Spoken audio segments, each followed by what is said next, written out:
Amém, queridos irmãos, chegamos à segunda-feira, primeira semana de um novo volume do Alimento Diário, intitulado Vinculados em Amor. E o título dessa primeira semana é Em Cristo tudo se mantém conectado e unido. O título da segunda-feira, Cristo é o conector entre Deus e o homem. O versículo, Números 9, 23. Segundo o mandado do Senhor, se acampavam e, segundo o mandado do Senhor, se punham em marcha. Cumpriam o seu dever para com o Senhor, segundo a ordem do Senhor por intermédio de Moisés. Senhor Jesus, obrigado, Senhor, por mais um dia. Obrigado, Senhor, por todo o teu cuidado para conosco e também por tua palavra, que traz para nós a tua presença, que traz para nós o desejo do teu coração e a direção para as nossas vidas. Queremos cada vez mais, Senhor, nos aprofundar, imergir na tua palavra. Queremos que esse rio, que o Senhor fluiu para dentro de nós, também, Senhor, flua para fora de nós, agora para outras pessoas. Por isso, enche-nos cada dia mais com o teu Espírito, com a tua palavra, com o teu encargo, Senhor. Não permita, Senhor, que os nossos olhos se fechem para o que o Senhor está fazendo, nem que os nossos ouvidos se fechem para o seu falar. Tem misericórdia de nós, Senhor. A tua misericórdia é o que nos mantém de pé. A tua graça é o que nos faz avançar. Por isso, Senhor, que sejamos, até a tua volta, alvos da tua misericórdia, da tua graça, alvos da tua palavra. Que essa palavra, Senhor, transforme a nossa vida, transforme a nossa pessoa, a nossa família. Que a tua palavra seja viva em cada um de nós, de modo que as pessoas, quando nos olharem, não vejam mais o que nós somos, mas o resultado da tua palavra em nós. Obrigado, Senhor. Jesus é o nosso Senhor. Muito bem, queridos irmãos, eu vou começar segunda-feira lendo na página 7 o último parágrafo. Nós temos ouvido a palavra do Senhor e a palavra do Senhor, irmãos, ela traz aquilo que está no coração do Senhor. Então, a Bíblia, irmãos, ela é a palavra de Deus. Mas, como palavra de Deus, irmãos, o conteúdo da Bíblia eu costumo dizer que é como o universo, é infinito. Porque Deus é infinito, é eterno, a sua palavra é assim.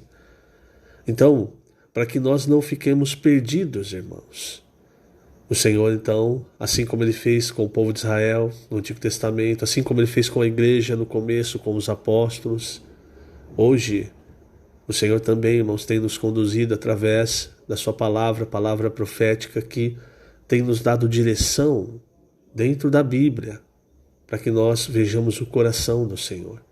O Senhor quer voltar, irmãos. O Senhor quer voltar, e se você der uma olhada no cristianismo, as pessoas não estão preocupadas com a volta do Senhor, as pessoas estão preocupadas consigo mesmos, quando muito com a sua própria edificação, com a sua própria espiritualidade, mas pouco preocupadas com o desejo do coração de Deus de voltar.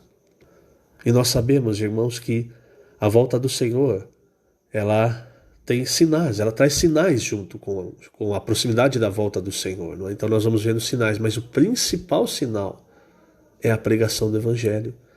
E naquele trecho de Mateus 24, quando se fala da pregação do Evangelho, também fala que aquele que perseverar até o fim, esse será salvo. Perseverar, irmão, seguindo a vontade do Senhor, não seguindo a nossa vontade, o que nós achamos, a nossa interpretação das coisas. Nós precisamos atentar, irmãos, para o que o Senhor tem falado, para o que o Senhor está fazendo, para a direção que Ele está nos dando.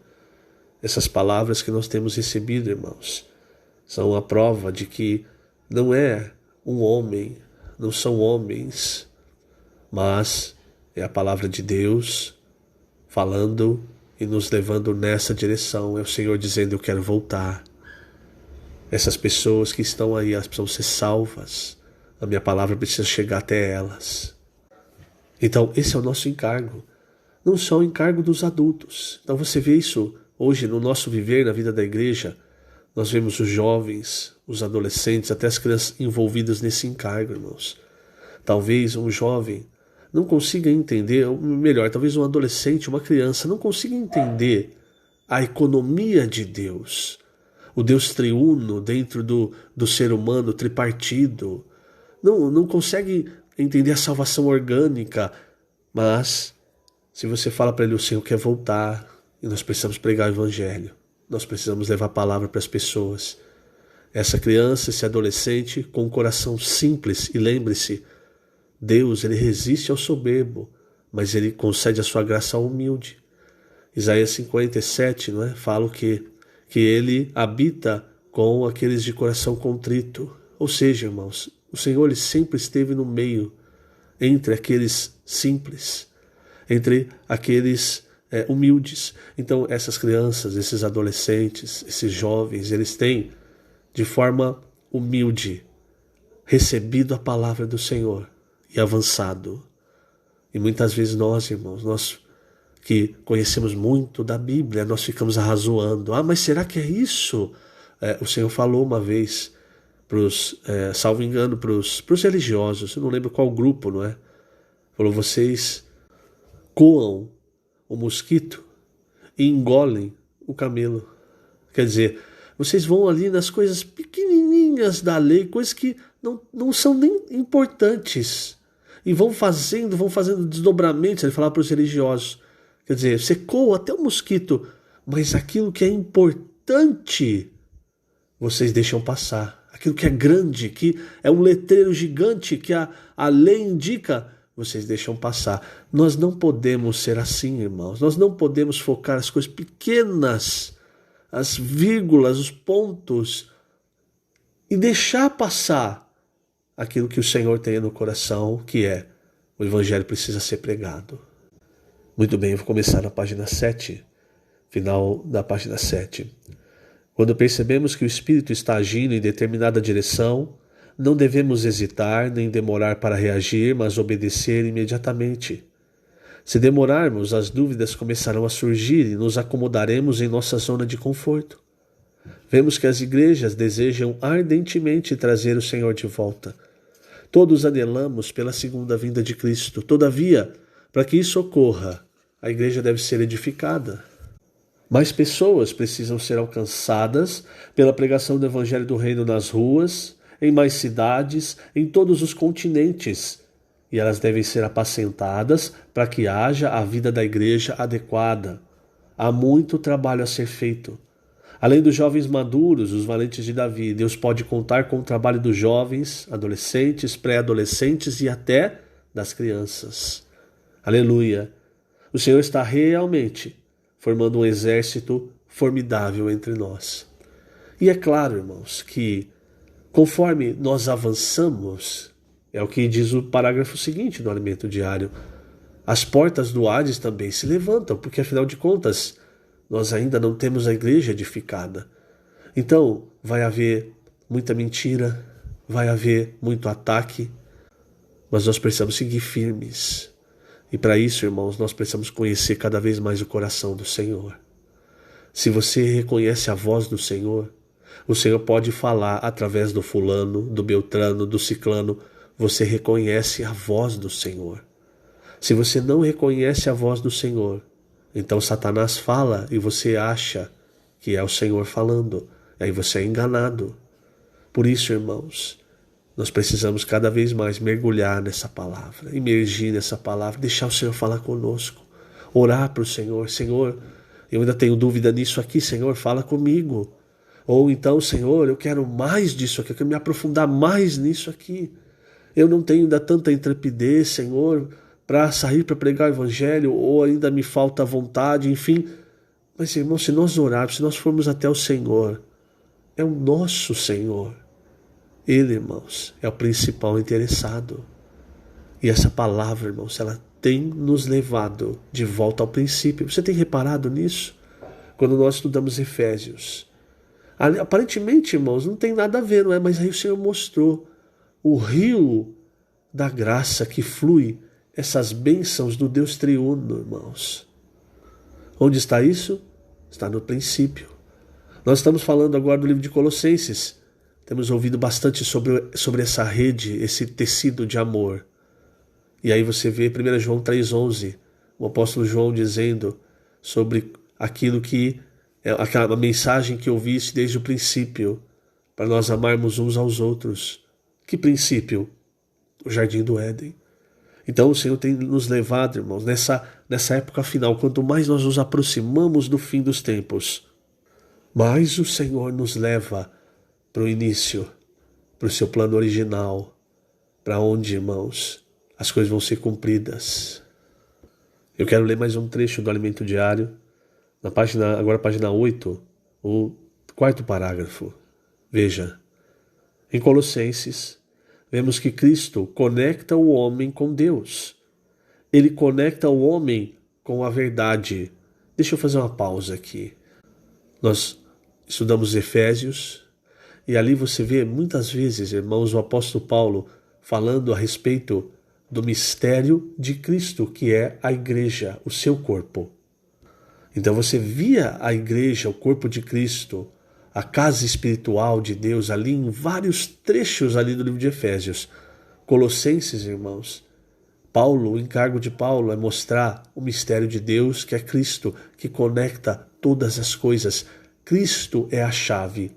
Estar em Cristo é a chave, irmãos, para a vitória. Se nós estamos em Cristo, recebendo essa palavra, nós avançamos. Vou começar novamente. Em Colossenses, vemos que Cristo conecta o homem com Deus. Ele conecta o homem com a verdade.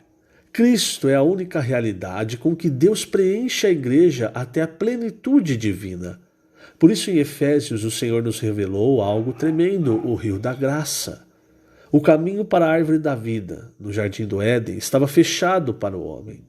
Mas Deus enviou seu Filho até a terra para morrer por nós e novamente nos abrir o caminho. Jesus veio como a fonte de água viva para nos levar a desfrutar da graça de Deus. Ele disse à mulher samaritana que quem bebesse da água do poço de Jacó tornaria a ter sede, mas aquele que bebesse da água que ele desse jamais teria sede, pois essa água seria dele uma fonte a jorrar para a vida eterna. Depois que aquela mulher recebeu essa água, o que aconteceu com ela? Ela experimentou essa água. O que aconteceu com ela? O que ela fez imediatamente? Ela deixou o seu cântaro. E com o seu cântaro, ela deixou as suas dúvidas, as suas mágoas, incertezas, todas as coisas que a corroíam, aquilo que fez ela ir ao meio-dia buscar água, apartado de todos, ela deixou tudo aquilo. E ela foi até a cidade, ela se expôs. Muitas vezes, irmãos, a verdade é, nós não queremos pregar o evangelho porque nós não queremos nos expor. Nós achamos, eu não quero receber um não, eu não quero ser humilhado, alguém pode falar alguma coisa que eu não vou gostar. Mas a verdade é, ainda nós estamos olhando para nós mesmos. O que nós precisamos é cada vez mais experimentar do fluir da água, da vida, do rio da graça, porque aí a nossa atitude vai ser como a dessa mulher. Nós paramos de olhar para os nossos problemas, até para os nossos erros, para a nossa situação. Ela estava numa situação de pecado. E nós vamos lá dar testemunho. E olha só, a responsabilidade não é nossa. Quer dizer, a responsabilidade é nossa de pregar o evangelho. Mas a responsabilidade de salvação não é nossa. Então o que ela fala em João 4? Ela chega na cidade e fala assim, olha, eu ouvi uma pessoa, tem alguém ali que me falou tudo sobre minha vida. Será que ele é o Cristo? Vamos lá ver. Quer dizer, ela simplesmente levou as pessoas para o Senhor. Agora a responsabilidade é do Senhor. Esse é o nosso papel. Nós não salvamos as pessoas, nós apresentamos Deus para as pessoas. E a responsabilidade agora, irmãos, é de Deus. Então veja, até nisso o Senhor tem misericórdia de nós, é grandioso. Então quando você for pregar o evangelho, você sai para orar com as pessoas, fazer comportagem, lembre-se, você tem a responsabilidade de abordar a pessoa e abrir a sua boca. O resto não é mais responsabilidade sua, o resto é com Deus. Que o Senhor te abençoe grandemente nesse dia. Lembrando, estamos colocando essas gravações na página do YouTube da Igreja em Ribeirão Preto. Você consegue acessá-las na aba de vídeos. Que o Senhor te abençoe grandemente. Jesus é o Senhor.